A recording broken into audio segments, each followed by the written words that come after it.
Composite school Weber के mid day meal का खाद्यान्न ई रिक्शा पर लोड कर बाजार में बिक्री के लिए सुबह 11 बजे भेजने की सूचना मिली। चेयरमैन ने त्वरित कार्रवाई करते हुए सूचना उप जिलाधिकारी संध्या शर्मा को दी।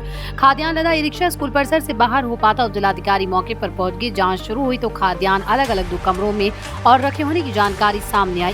खंड शिक्षा अधिकारी ने रिक्शा पर लदा खाद्यान्न स्कूल में ही रखवाकर प्रधान अध्यापिका अलका निम को कारण बताओ नोटिस जारी किया।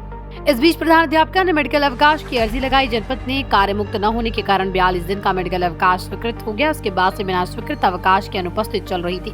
बिना विभाग को सूचना और बिना अनुमति के लिए कार्यालय में 20 सितंबर 2024 को अध्यापक उपस्थित रजिस्टर पर हस्ताक्षर करने शुरू कर दिए, जबकि उपस्थित BSA कार्यालय पर देनी थी। 28 सितंबर 2024 को बिना विभाग के संज्ञान में लिए लगभग 5 कुंतल गेहूं मिड डे मील का कहीं ले जाने की तैयारी कर ली थी। चेयरमैन, अध्यक्ष व जनता के लोग मिड डे मील का गेहूं बाजार में बिक्री के लिए ले जाने का आरोप लगा रहे हैं। ऐसे में प्रधान अध्यापिका अलका निम से अविलंब सभी बिंदुओं पर स्पष्टीकरण मांगकर उप जिलाधिकारी भोगांव संध्या शर्मा को अवगत कराया गया। नोटिस का जवाब मिलने के बाद अग्रिम कार्रवाई की जाएगी। ई रिक्शे में लोड मिड डे मील का गेहूं सड़ चुका था।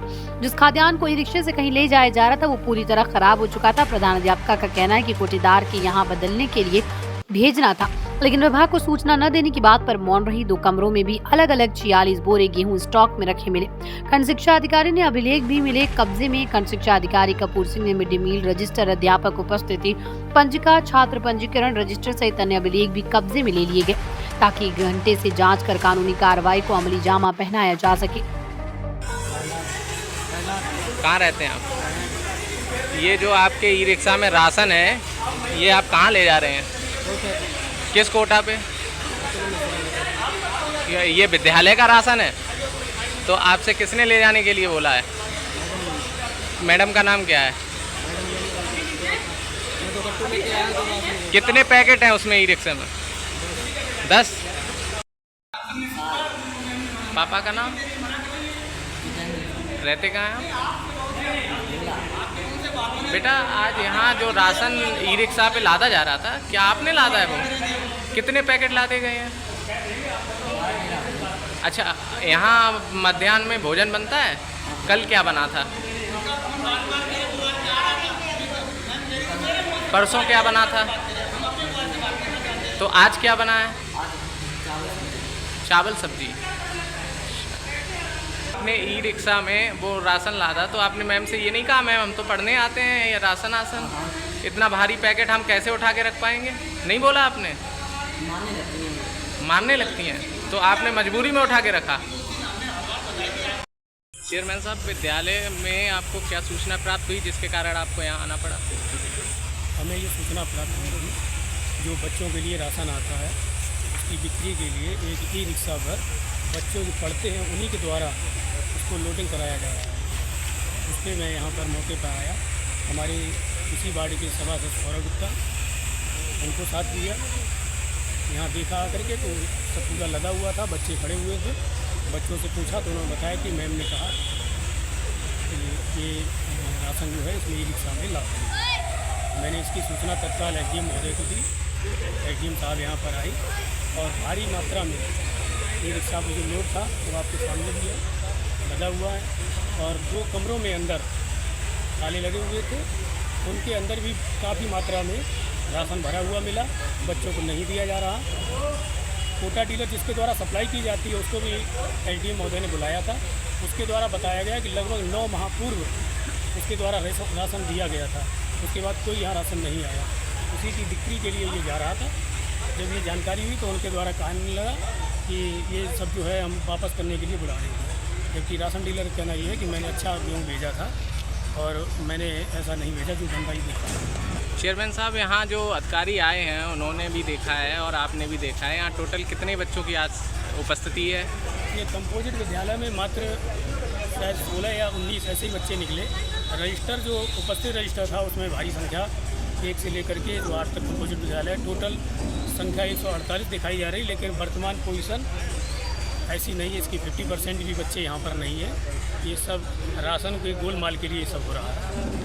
यहाँ पर अगर आपने यहाँ के स्टाफ से बात की तो क्या व्यवहार इस चीज़ को लेकर स्टाफ का रहा आपके साथ? स्टाफ तो बहुत अच्छा है और व्यवहार अन्य स्टाफ का अच्छा रहता है। यहाँ की जो प्रभारी प्रधानाचार्य कहेंगे या जो भी है, क्या नाम है उनका, इंचार्ज, उनके द्वारा जो है उग्रतापूर्वक वार्ता करना कि ये जनप्रतिनिधि से उनका ठीक नहीं रवैया, क्योंकि उनको लगा कि हमारे आने से ये सब एसडीएम मैडम ये सब आ रही हैं और उनके द्वारा जो किया जा रहा कृत्य जनता के सामने और अधिकारियों के सामने आ रहा, शासन की मंशा के अनुरूप कार्य नहीं किया। माननीय योगी जी की सरकार है तो उनको योगी जी का भी डर नहीं है।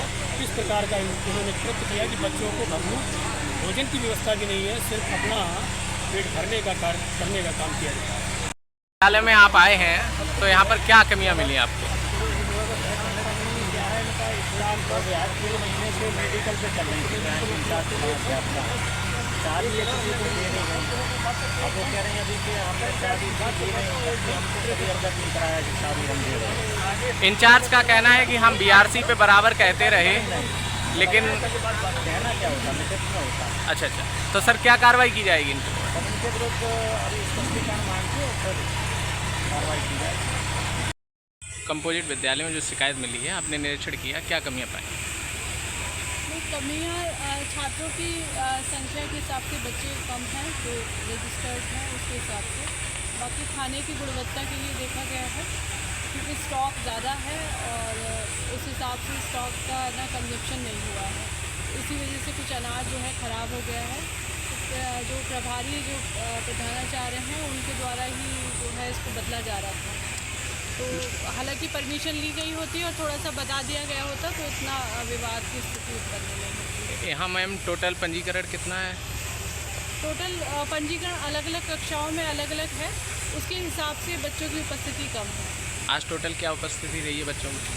आज जो है ये उच्चतर माध्यमिक में तो 16 बच्चे उपस्थित हैं, प्राइमरी में अभी मैंने संख्या नहीं गिनी हुई है और उच्चतर माध्यमिक का ही विवाद है। हालांकि संख्या बढ़ाने के लिए मैंने बोल दिया है कि संख्या को बच्चों को बढ़ाएंगे तो क्योंकि शहर का विद्यालय है, अगर प्रयास करेंगे तो अच्छी संख्या। आपके द्वारा क्या कार्रवाई की जाएगी मैम इसको लेकर? जनरली मैंने प्रथम दृष्टया कोई इस तरह का मैटर नहीं समझ में आ रहा है जिसमें ना कोई सरकार को हानि पहुंचाने की कोशिश की हो। स्टॉक तो प्रॉपर है, स्टॉक में कहीं वो नहीं है, हाँ लेकिन ये है लापरवाही है तो इसके लिए नोटिस दिया जाएगा, कारण बताओ नोटिस इसमें जारी किया जाएगा संबंधित को।